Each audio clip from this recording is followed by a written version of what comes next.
Coaching in Session. Your exclusive destination for unparalleled personal and professional growth. With your host, Michael Rearden.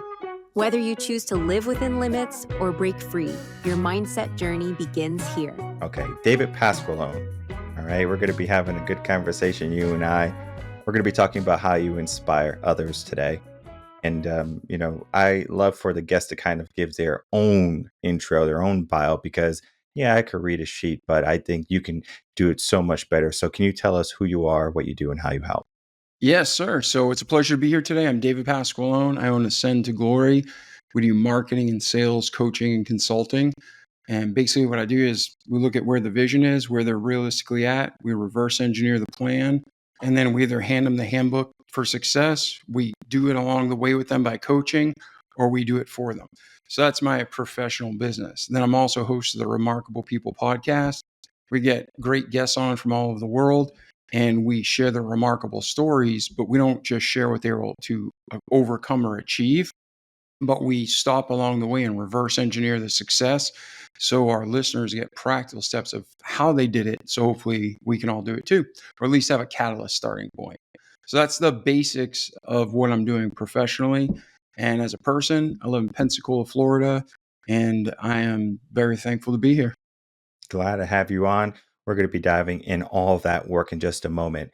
I like to ask, when it comes to, a businessman or woman or someone just starting off in life, they get to choose different paths. They get to choose a career. Maybe they want to be a doctor because they want to heal people. Maybe they want to be a lawyer because they want to protect people's rights. Maybe they want to be a firefighter because they want to make sure people are safe and secure in their homes if there's ever a fire or there's a forest fire. So they go and they'll protect people's homes. So people can give themselves different aspects to a job, a meaning for them, right? A purpose, a mission in a sense.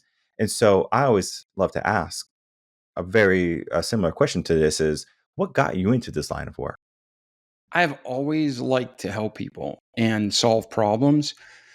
So I thought first off, I truly thought I was a functional idiot. I thought I was a step above Forrest Gump until I was in my 30s. And I didn't realize that people didn't think the way I thought. And so I was always in marketing. I was always in sales. I was always solving problems, even if it wasn't my job or my department. And I really believe, I think Zig Ziglar always say, sales means to serve. I've never researched it. I don't know if that's really what it means, but he used to say that all the time, right? So I always viewed sales as seriously serving people. Either I can help you or I can refer you to the source that's best for you. And if we don't do business today, we're friends. And we'll do business down the road, maybe, but at least I helped you. And then same thing with the podcast.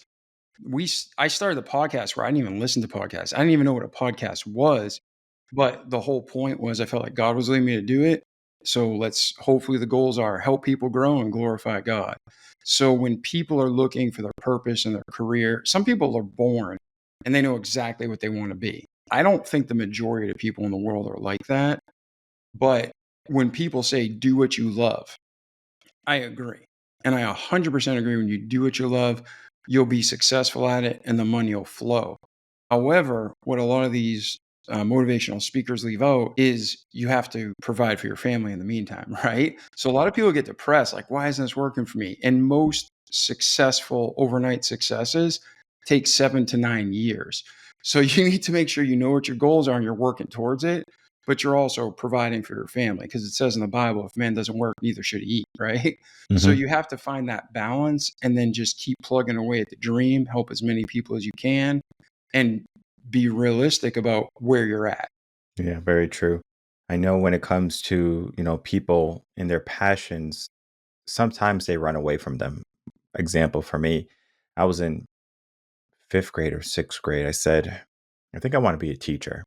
And then I was like, there's no way I can tell my mom that I'm going to be a teacher. She would say, no way in hell are you going to be a teacher. They don't make any money, right? And then so I was like, well, what can I do that my mom would, accept, right? And I said, I'm going to get into business, business finance and accounting. And I did it, right? I did it for 2 years, college internships at Sikorsky. And I was really good at it. But let me tell you, that second year going in, I felt like someone who was probably 50 years old about to jump off the building, right? Like I felt like that. I'm 19. I'm like, this can't be life. And I said, there has to be something else. And I thought back, I was like, you know what? As much as I'm sure my mom will be upset that I'm going to step into teaching, it's something I have to do. It was just calling me, and so I switched my majors to teaching. I told my mom, and she was like, "What?" And she kind of rolled her eyes, and she's Puerto Rican, so like with the drama and everything. And so I was like, okay. I was like, she'll get over it in my mind. And she did. And she was like, yeah, it's what he wants to do. And, fast forward, left teaching, started my own business, coaching and stuff like that, have the podcast. But it wasn't linear in a sense because I was going against what I felt, my passion. I was going maybe more to what society might say or what my mom was saying, right? So there was an outside stimulus kind of affecting my choice. And I'm sure you probably know there's so many people who become doctors or lawyers or they do some type of profession because maybe their father did or their mother did it. And maybe it's not what they truly want to do. So, how do you help people step into their passions and say, regardless of what the world says or defines for me, I'm going to define the world for myself? So the first thing is I believe the Bible. Now, not all of my listeners believe the Bible. You don't have to believe the Bible. Your listeners don't have to believe the Bible. But I really believe that every answer to every question in the world is in the Bible, and it's always true, right? So if God's telling you something, that's what you do, and it'll always work out perfect. Now, when you're looking for your career and you're looking for your purpose, and you're trying to struggle with like for instance, I went to school for business. I wanted to just go for marketing and be done with it because I never originally wanted even to go to college. I just didn't want that to hold me back, not having a piece of paper. Well, when I was there, I excelled in certain areas, and the dean of engineering convinced me to switch to engineering. So I ended up switching colleges and I did 2 years of engineering and I was absolutely miserable. So then I switched to marketing, knocked out, I did 2 years engineering, and then I crammed a marketing degree in 3 years while I worked full time, while I had a side business. And it was so much easier because I was in the flow where I was supposed to be. However, everything I did in engineering paid off because my first real job out of college, I worked for a body armor manufacturer. And I ended up, God used the 2 years I spent in engineering, where I was engineering body armor for the government, to help make better body armor for law enforcement and military. So if you're trying your best and you're not being obstinate to God, everything that happens is going to work for good and it's all going to come back to help you. Okay. And there's this illustration I saw years ago. I'm sure it's been around for a lot of years. But again, motivational people will all speak and get paid, $8,000 for a coaching session, and they draw 3 stick figures in half an hour and they tell you, here's your life, right? So, one that I saw that I actually thought is real and can help people is you take what you love and you take what you're good at, and then you take where you can make money. And where those 3 circles converge, that's usually where you're going to be the most fulfilled, the most passionate, and be able to feed your family and thrive in all areas of life. It's like that magic little triangle of prosperity.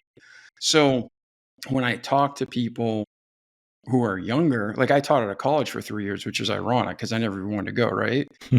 But when I taught at the college, the main skill, like when I'd interview people later in life and I'm running companies, is, did you finish college? Because you want to see people who finish what they start. Most colleges are a complete waste of time and money. Seriously, you can learn on YouTube for free everything you can learn in college. You have these things called books where really successful people have written the path to success. So if you want to be an engineer or a doctor or a nurse or something technical where you need that degree, by all means go to college.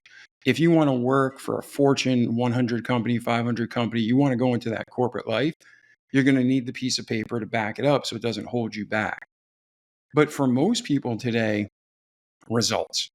Just get results. You know what I mean? You don't interview a graphic designer. I mean, some people do, but I remember interviewing graphic designers for one specific company. And I had people from Ivy League colleges, all these credentials. And then I had a guy who never even got his GED. And I had the interviews.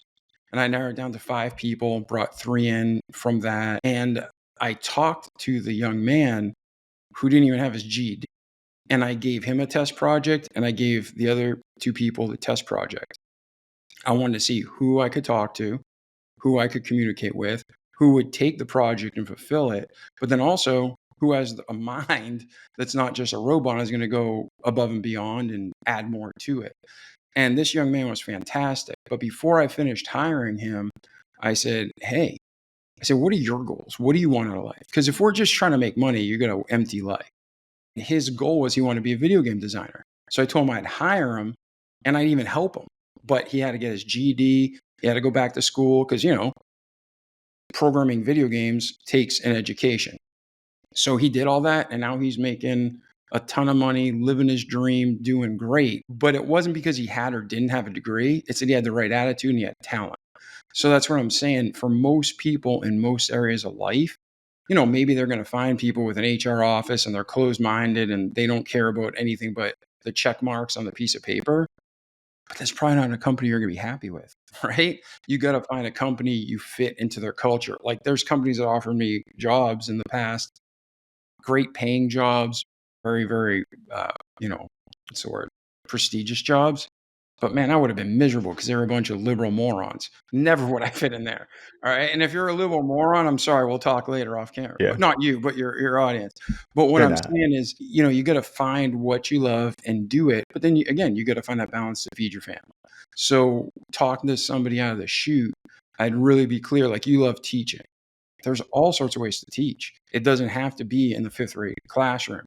If that's what you love, go for it and be the best you can be. But then you can do online teaching, you can do private coaching, you can go in business and be a trainer, all sorts of paths that teaching fit. So the circle is I love teaching. And then this is what I'm good at. I'm good at one-on-one, or am I good at group? Most people aren't good at both. Like I'm good in front of a group, but I don't feel like one-on-one I'm the best fit unless we are very like-minded. Because let's cut to the chase, let's get things done. If we don't agree, that's fine, but express all the feelings or the thoughts and then get them out. And then we make the best decision. Okay, we have 5 options. These are the most feasible. Research these 2. Okay, we made a decision. Go. So again, I work with clients who I'd hang out with. I work with people who are great people that produce a great product or service that want to help people beyond money, but then we make them money. Did that answer your question? So in coaching a session, I had to tell everyone this for I don't know, past 4 episodes. Even though I ask a question, it's more of a conversation. It's not so Okay. much of I'm so nitpicky of Dave, you didn't answer the question. Like I'm Well, I all want to about a make sure I conversation. am answering your question though, and not getting and off. and off and track. I will probably not tell the guests if they did, because I'm more of, let's have a conversation, let's be human for a minute. And I think that's more approachable. When someone is I'm a millionaire and I'm doing all of this stuff, yeah, sure, right, we love the accolades, but it separates them from the regular people who are just trying to level up. Yeah, and most people, that's one thing. I didn't grow up with my dad, and I barely know him now. And he told me something the first time I met him, and it stuck with me because it's true. He said, nobody's better than you. You're not better than anybody else.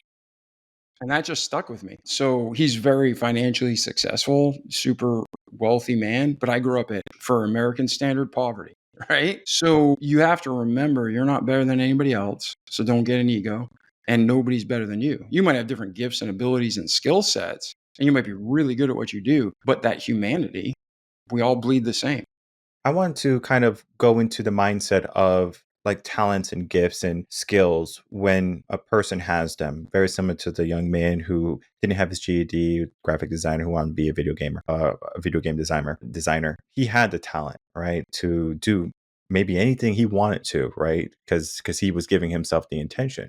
Now, I think of maybe some of the greatest basketball players, right? We think of Michael Jordan, Kobe Bryant, things like that, right? Could Michael Jordan have been Michael Jordan without Phil Jackson, without, Tim Grover? Could he have elevated to saying, I'm Michael Jordan without a mentor, without a help, without someone saying, I'm seeing your blind spots. Let's start to shed some light in those areas. Yeah, and that's a beautiful point because uh, I don't want to say this. I call something privately the name of the person I knew in high school. I call it the blank effect. And what I mean by that when I use it is there's this kid who was a phenomenal athlete. All the gifts in the world, God-given athletic ability. But all he did was smoke weed and do nothing. And he could show up to a state meet and kill everybody. But I'm like, dude, if you just put effort in it and train and, like you said, find the weak spots and refine them. Like every Tiger Woods has a coach, and all these people have coaches who are wise and great, Shaquille O'Neal, and they become better. So nobody's like the best of all time. Nobody's the GOAT. There was always somebody better than you. There will always be somebody better. It just changes. All right. Now you can be really good at something, but you can still be better. So I absolutely believe that, as iron sharpeneth iron, so the man the countenance of a friend. That's what the Bible says. So if you see something where I can be better, hopefully we're friends if you tell me. If I see something where you can be better, hopefully, I'll tell you and you'll receive it. If not, you just move on. But yeah, I 100% believe that people can be given all the God-given talent in the world and waste it. And then you got people who are just hard workers and they're driven towards a goal and they're going to succeed and excel. I do think though there's like levels. So for instance, I can't sing. You don't want to hear me sing. That is not a gift I have. If I studied under the greatest singers of all time, they might get me to the point where I can sing in a room and people are like, oh, that was nice. But that's years of effort and hard work for something I wasn't built to do. I'm never going to sing Pavarotti, right? So that's where you have to have wisdom and discernment to what is God really calling me to do? What should I be doing with my life? Because, somebody can have a hobby that they love and enjoy. That doesn't mean they should be doing it as a career. And you have to kind of be not just aware, but honest with yourself and say, is this what I'm supposed to be doing? But there are people who've been told you're no good. Like I was told a million times by a million people, well, not a million, but many times, that, you're no good, you're no talents, your tits on a bowl, whatever the insult was that hurts and makes you think I'm worthless. I'm no good at this.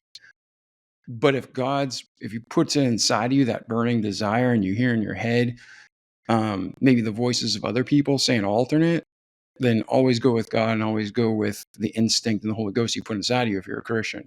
So if you feel called that you're to be a teacher and everybody's like, dude, you can't communicate, you stutter.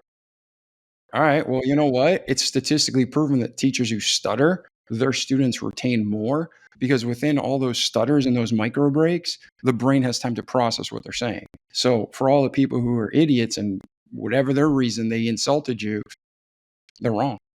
Now, there's other people who love you and they're like, hey, man, I love you and I want the best for you, but I don't think a career in race car is right for you. You know what I mean? Whatever it is, like if you have like bad vision and you keep hitting trash cans and you want to be a race car driver, probably not the career you want. It's also funny that you bring all this stuff up because I went to school to be a music teacher, essentially. And when I was talking to one of my cooperative teachers before he was even my cooperative teacher, I told him, I was like, I'm not a good singer. And he goes, what are you talking about? It's like nonsense, right? And he's like, well, let's start, right? Because we all can begin someplace. Like you might not be good at free throws, and then eventually you build the skill to it. And so I got good at singing. And I'm not saying I'm, need to be on the, America's Got Talent or anything. I won't make it past the first edition. But what happened was in the school, they would say, oh, Mr. Rearden is the music teacher or whatever. And then so when I'm explaining things or showing people how to do things, I just have to do it in pitch. And I just have to say, all right, let's do what we have to do. And sure enough, the first year I inherited a mess. The second year, they sounded phenomenal. I remember the art director, he didn't like me, but he even complimented me after the Christmas concert. He goes, why do they sound so good? And I basically just said, we went to work, right? We had a lot of things that needed to be fixed and we fixed them all. But, he rolled his eyes at me because, again, he didn't like me. He didn't like to see that I got results. And so I was like, not a problem, right? So I already knew I wasn't going to be in that environment for a long time. But, I saw a lot of interesting things. One time we had a student that came in and she was a phenomenal singer. Like she could be on stage, right? But what happened was she was above where everyone else was. It was year two. So we were getting there, but she was way above them. And so what was happening was she was such a good singer where she said, you know what? I don't want to allow my talent to kind of put me out there. I'm already new to this school. So she started not to sing, and she started to kind of like, sing like the class sort of, but I knew she can sing really well because when I would pull her to the side, I'm like, sing it the right way. And she would sing it, and you're like, whoa, it touched your soul. So sometimes people, maybe even just, younger children and teens, they do something to fit in because they don't want to look like they're an outcast. And maybe in life, adults kind of do that almost unconsciously, where they say, you know what, I don't want to put myself too far out there because then I'm going to be a prop for attack or something. Do you find that some people are afraid of success and putting themselves out there? Yeah, I mean, that's a human, so I don't wanna use the word frailty, but that's definitely a hook that Satan uses to mess with people. They hear all these lies in their past, and then they stick. It's like the elephant on a rope. You can tie a baby elephant up to a little tiny rope and a stake, and that holds him or her in, right? And then as the elephant becomes a multi-thousand pound just specimen of strength, it remembers, I can't break it off this little rope, when it could sneeze and break the rope, right? So, like that girl, for whatever reason, she had in her head that, well, if I excel at this, people won't like me, or I don't want to put the time into that. I mean, whatever her situation was, it was bad logic, right? Because if you're excelling in what you're good at and people aren't like supporting you, those aren't the people you're supposed to be around.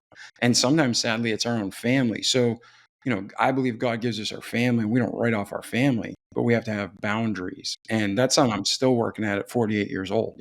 So you have to know what you're working towards and keep your eye on the prize, so to speak. It's like, I don't know, seriously, with the school systems these days, in the old days, when you wrote a paper, you had a thesis.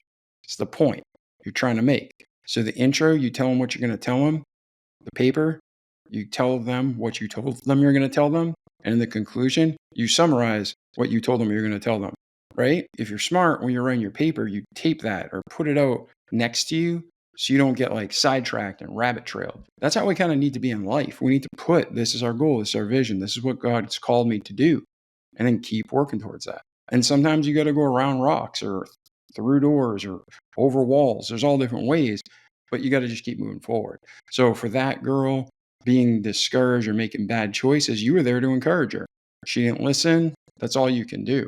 But at the end of the day, if it's you that feels self destructive, afraid of success, a lot of people are afraid to succeed because then they're afraid to fail.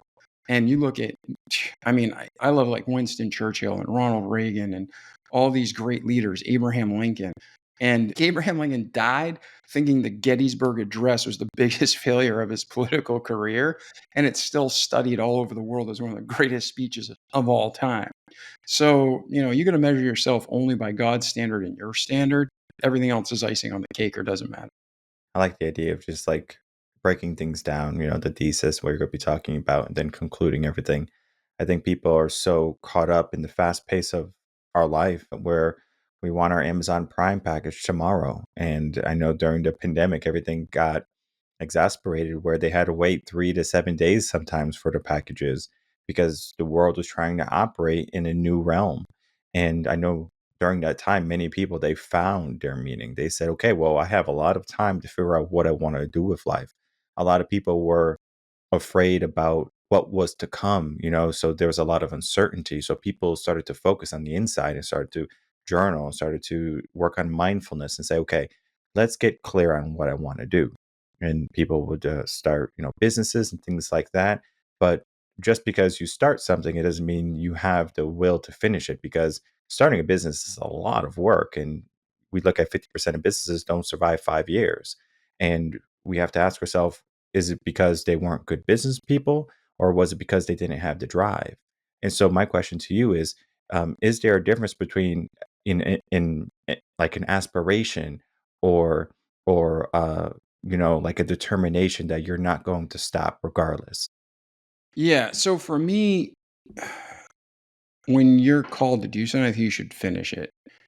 Whether it's you win or you lose and you die. Like you just don't quit. You have to just keep going. Now, there's times where we pivot and God alters our course, so to speak, but not quitting. There's a huge difference. Resilience, whatever you want to call it, determination, persistency, again, people use words that they're really hot. I got grit, like that's the book of the month, right? But at the end of the day, it's all the same concept. All truth comes from God. People package it in different covers of a book, but all truth comes from God. Jack Welch, Donald Trump, they didn't invent good business sense. They just followed it and they're successful. Again, hopefully I'm answering your question, but if you look at, again, the greatest people throughout history, they all had a lot of failures. And you learn from those and you use that for your next endeavor and success. And you just keep moving forward. And like you talked about businesses, a lot of businesses fail.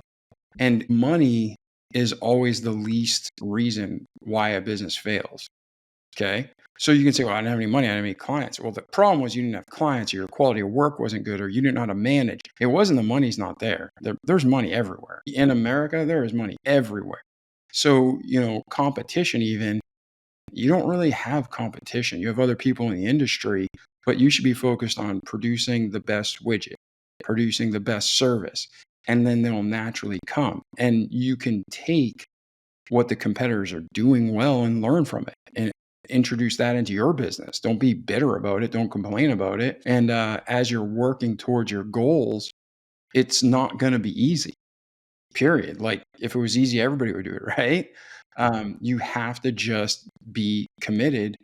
And sometimes it's like, I always had, like in my head, I don't know if I was ever taught this, but I picture myself sometimes climbing a mountain. And if you've ever climbed a mountain, it's exhausting. And the higher you get, the thinner the air gets. And I haven't climbed like Mount Everest free climb or something, just like, Penningle Peak in Colorado, like 14,000 feet or something, right? But sometimes you can run. Sometimes you can walk normally. Sometimes you literally are holding onto a rock so you don't fall off and die, and you can only move yourself up an inch. But that inch is still progress. Hold on, recover, and then move forward, get back up and keep going. So I think persistence and just that self-discipline to keep going. And there's times where, man, like I'm like got the wrong mental attitude. I'm like, I just want to lay in bed and I'm going to sleep in late today. We all do it. Doesn't make it right, but it's a real part of life.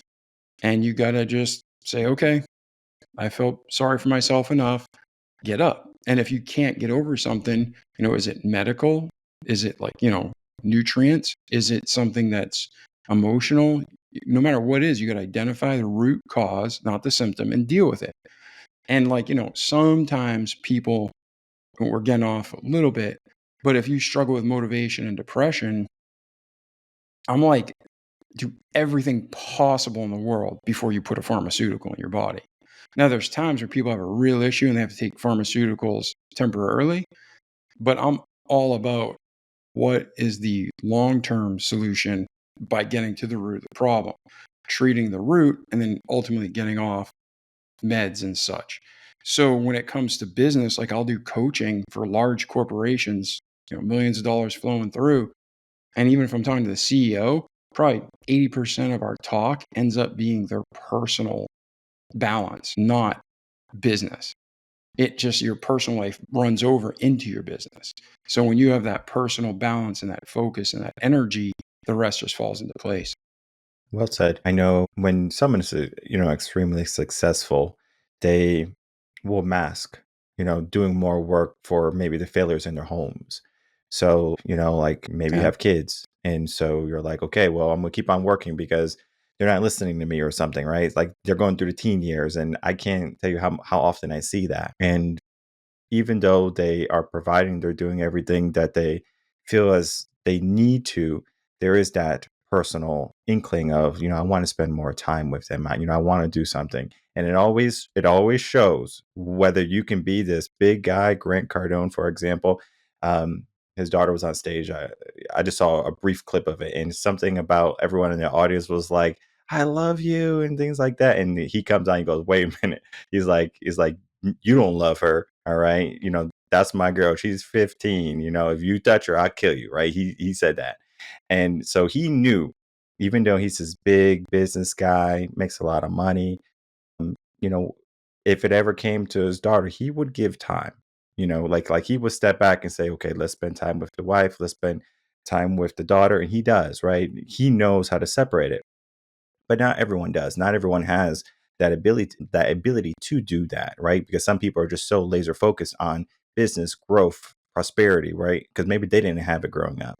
And you said something great. You said, we learn from failure, and I think that's 100% true. But then sometimes, but not often, people can learn from success. I think of the story of Roger Bannister, 4 Minute Mile, right? Well, everyone said you couldn't do it. You're going to die if you do it, right? You're like, your heart's going to explode. And you would think that would be enough to scare a person to say, hey, don't do this. But sure enough, he said, I'm going to keep on doing it. And he succeeded. And so people learn from that success. And he could have learned from all his failures saying, oh, it's not possible. But, he gave himself a different mindset or different perception. How do you give yourself a mindset that goes against the norm or goes against the common? I'm not being super spiritual, but right here, the Bible. I absolutely, you spend time with God each day. You see what his plan is for you, what his goal is for you. And then you just keep going. And like what you were talking about, how many times in history have somebody set a goal that everybody else says impossible?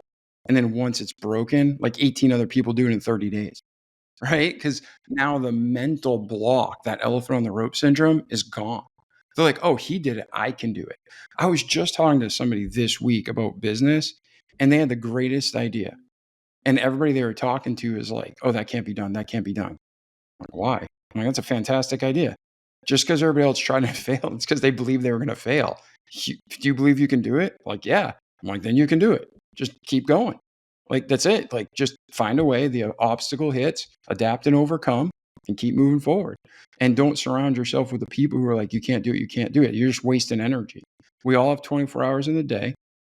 We all have the same like human needs, water, clothes, shelter, food, basic stuff. But what are you going to do with your time? And I know, and like you mentioned before, you have to have balance. But the truth is, not most, I don't want to say most, but many of the greats, many of the people who have achieved a ton for God and business, it doesn't matter. They're so focused on what they're doing that they do neglect other aspects of their life. So it is really hard because I knew a man who was super godly man, great man, started a ministry, lasted 55 years. But I talked to his daughter and she's like, we grew up not spending a lot of time with my dad because he was so focused on the ministry. So you could say ministry, business, restaurant, whatever it is. She loved him. She respected him. She understood. But as a kid, you just want your dad home, right? Or you want your mom home. So the older I get, the more I see that again is just the world saying what we should or shouldn't be. If you listen to all the quote unquote experts, you should do, 45 minutes of cardio each day. You should lift weights for 45 minutes. You should do yoga for 45 minutes. You should eat these healthy meals and prep them and do this and do that and do this. Well, when you start adding up all the stuff these morons tell you to do, you have 37 hours in a day and you still haven't slept, right? So balance is key, undeniable. But there's so many people in the world that are going to be called to do great things, and something's got to give. And hopefully your relationship with God, your relationship with yourself, your relationship with the people is strong. And then everything else is, again, icing on the cake. But there's so many models throughout history of great achievers, of people who did amazing things, and they had terrible home lives, or they had financial success and they grew a company, employed tens of thousands of people and their families, and they helped communities, but they were lonely on the inside because they were so driven. But again, it comes down to attitude. It comes down to perspective. If that's what you're called to do, you do it and do it joyfully. And, I think of stories in the Bible, like there's so many stories in the Bible that people talk about and they tell kids stories of, and they put it through their interpretation, but you got to read it word for word, what the Bible says. And a lot of these people, it doesn't say, what their home life was like, but they achieve great things. And I do believe that when you're balanced and moving forward, everything falls into place in this harmony, so to speak. But I don't want to judge somebody because like there's a problem if you're a workaholic and you're avoiding. There's a problem if you're a workaholic and you're medicating. There's a problem if you're a workaholic and you're blank. It doesn't matter. But if you're passionately achieving a goal, Sometimes you might have 2 or 3 years where you're just laser focused on that. And again, other things have to give. So as long as you're right with God, and if you're married, your spouse, and you're on the same page, go for it. But if you're not on the same page, you're just going to be running in circles. If you're not equally yoked, you're just going to be moving in circles. So that's no good. And then you can have all the fame, you can have all the success financially in the world. But if you don't have God in relationships, you'll be empty, and it's worth nothing when you look back. And, just going on with that, most people are not on the same page with their partners or their children or just life in general. And they just kind of do things that almost opposes it. I mean, using the example of, the Bible or God, people will oppose what he wants for you. It's very, like reminiscent of you were given a task, like, there's people with like the stigmatas, like on their hands and things like that. And they revoke it, like they rebuke it. They say, I don't want this, like even though you're calling me, I don't want to be called, I don't want to be, an apostle or, like someone that goes out and does your will. And so it could be maybe because of fear. It could be maybe because they just don't know, what they were meant to do. But, if you look at destiny, as what it is, there's a couple ways you can view it. You can view it as your destiny is already laid out for you and you have to fall into it, or it's something that you can create yourself. So every day is a new page, is a new chapter. And if you believe the former, where it's already created for you, I like to think of it as you die, you go to purgatory, and you're given a book of everything you could have accomplished in your life. Everything, right? You could have been this type of person. You could have, created a cure for cancer. Like we can go down a list of things that you could have accomplished that would have changed the world and make the world, a better place. And let's say it's 500 pages, right? But the book that you've lived is 25 pages. So where are the rest of the pages? Why did you not live those? Why did you not make those become, part of your story? And oftentimes it's because they maybe didn't believe they could, or that they weren't called to do it or compelled to do it. And you do have to give yourself, this mindset of, regardless of how you're feeling, very similar to sometimes you just want to lay in bed. Just the other day, my brain was toast. It was done. I was like, all right, take a step back. Let's figure out what's going on, right? I have a little rule where if I can't think, I listen. And when I can think, I speak. So that's when I will do a podcast recording. That's when I will do engagements and things like that. But when my mind is fried, I'm listening, I'm reading, I'm learning, I'm becoming the student once again. And this is an opportunity for people to, be that learner, or to be that person that says that you're not above anyone, right? Like going back to what your dad said, you are you, right? You're unique. And I encourage people to find that uniqueness. Not everyone will, but it's always an option for you. And I know the work that you do with, Send the Glory, whether it be, business or personal, and then, bringing on people on the Remarkable podcast is just showing people, hey, look at what is possible, right? And you don't do it by yourself, right? A church is not just one person, typically, it's a community. And in that community, there's people who love and they care for one another. If someone is sick, they want healing for that person. Even though they might be struggling with something themselves, they can say, all right, even though I have these worldly qualms, I see someone else who's hurting. Let me help, let me give, right? And it's beyond what the typical American mindset is of the individual. We have lost those third parties of going to churches and of going to meets and things like that. The COVID exasperated everything, where people just kind of said, all right, I'm in my house, I'm by myself, I'm in this fight by myself. And I don't think anyone's in the fight by themselves. I think everyone has the opportunity to, figure out who is going to be their army, whether it be like an army of like people who are followers on your Instagrams and stuff like that. Sure. It could be, like your army of angels at the church and things like that in the world. You get to decide who you want to be with at the end of the day, and you just have to step into it, and you have to do it wholly. You can't just be passive in life. As much as it feels nice to be comfortable, later on in life that comfort is going to be one of your biggest regrets. So today is an opportunity for anyone to say, what's more, let me figure that out. And the work that you do is helping people understand there's more than what is right now, right? The methods might be different, but there is more that they can step into. So as we begin to wrap up, David, I would love to get some final words from you. Of course, it could be anything, and then please tell the audience where they can find you, reach out to you, listen to the podcast, etc. Yeah, to wrap up those thoughts, I had an administrator at the college I went to tell me a lot of times it's not the decision we make, it's how we make the decision.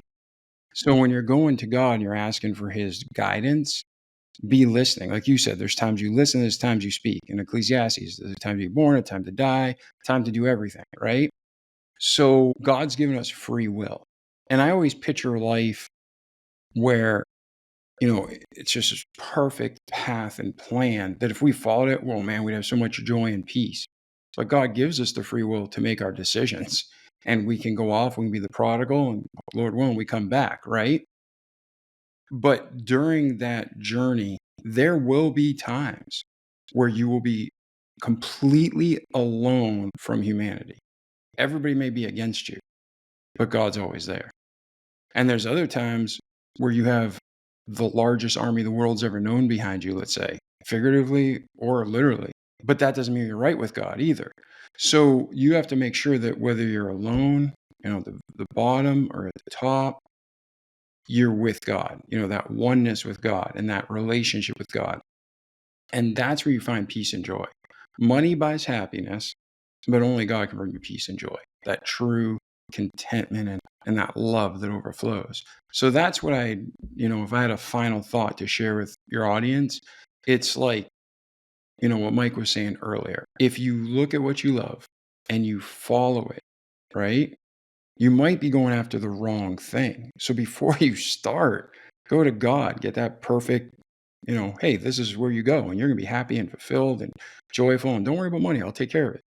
That's the kind of place you want to start at. And if you're in the middle of a mess, you can still ask, what do I do next? It's not maybe the 50 plan step. You have the vision and you have where you're at. You just need to know the next step and the next step and the next step. And eventually you get there. And it's beautiful. And where can people find you? Best place to go. I spend all day on social media and emails. Seriously, I'm a marketing guy. So best way to reach me is davidpasqualone.com. And if you can't spell my name, you go to remarkablepeoplepodcast.com and it'll bring you to the same website, just a different page. And there you can find like all our episodes. You can find what we're doing with Ascend. There's a contact form. You can, reach out to me. Say, I saw you on Mike's show. I just wanted to reach out, continue the conversation. And if I can help you, I will. And if not, we part ways as friends. People don't have to worry about spelling here because all the links will be right down in the description box below. So it's just a click away. Begin the process, learn about the Remarkable People podcast, contact David, as he said, if you want to continue with the conversation. And you don't have to be shy. You don't have to, be this warrior that's afraid to ask for help or ask for backup. You can be a person that, has some chinks in your armor and you can find someone else who has some chinks in their armor and you can say, you know what, we can take what we got together and we can build a full set of armor. And together you fight the world and together you win and together you prosper. So it's a mindset. It's a deliberation that you do want something more for your life. So if you are ready for it, look more into it. Again, the podcast, reaching out to David, and just begin to ascend, maybe to ascend to glory. And that's why we named that way, Ascend to Glory. Exactly, 100%. And David, I do want to thank you so much for coming on, spending some time, and of course, talking about your work and everything you do. Man, it's been an honor. And again, if anybody needs me or if I can help, just let me know.